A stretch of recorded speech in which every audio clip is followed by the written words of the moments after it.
Évidemment, je remercie M. Perrier de cette organisation-là et M. Soulard de sa présence. Merci beaucoup.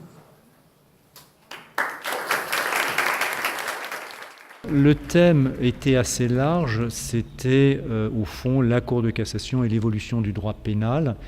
Le message principal, c'est que la Cour de cassation, on ne peut pas la considérer comme un juge qui juge seul dans son coin, elle est en permanence dans un échange avec les autres juridictions, la Cour européenne des droits de l'homme, la Cour de justice de l'Union européenne et le Conseil constitutionnel.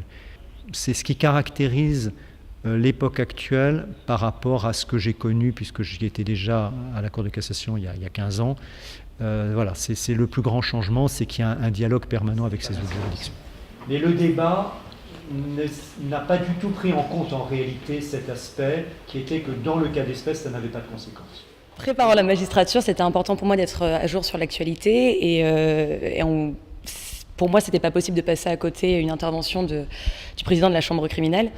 Et j'ai trouvé cette intervention assez intéressante, notamment au regard de son intervention sur le contrôle de proportionnalité. On apprend toujours énormément à entendre des questions que se posent ceux qui sont encore des apprentis juristes, voilà, qui ont une vision, de pouvoir confronter la vision qu'ils ont avec ce qu'on fait réellement.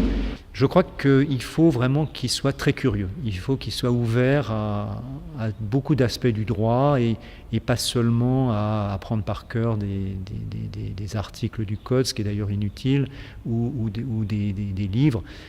Et puis c'était aussi l'échange avec le professeur Perrier qui a été extrêmement intéressant. Le regard extérieur, il nous est extrêmement utile. Je l'ai dit d'ailleurs au cours de la conférence, la chambre criminelle est très très sensible aux commentaires de doctrine qui sont faits sur sa jurisprudence. Parfois elle les trouve injustes, mais c'est pas grave, c'est le jeu.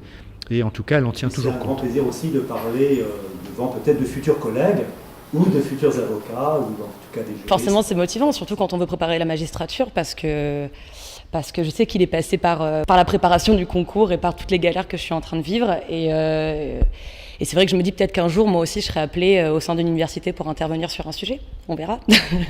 Et là, il a fallu faire une analyse qui est la suivante.